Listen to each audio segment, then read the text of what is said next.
How do you simplify the fraction 12/27? To simplify a fraction, we need to divide both the top number and the bottom number by the same number.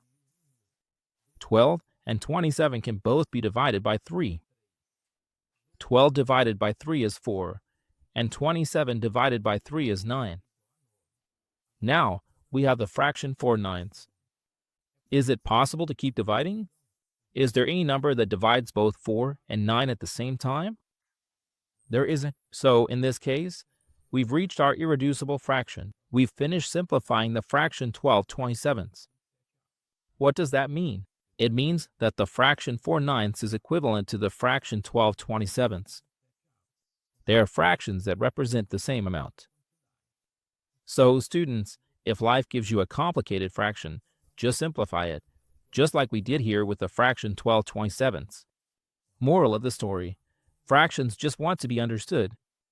Pay attention to them so you don't get confused during the test. So now, I'll be waiting for you in the next video, which I'll leave here at the end for you to watch. See you there. Big hug to you all, and may God bless you.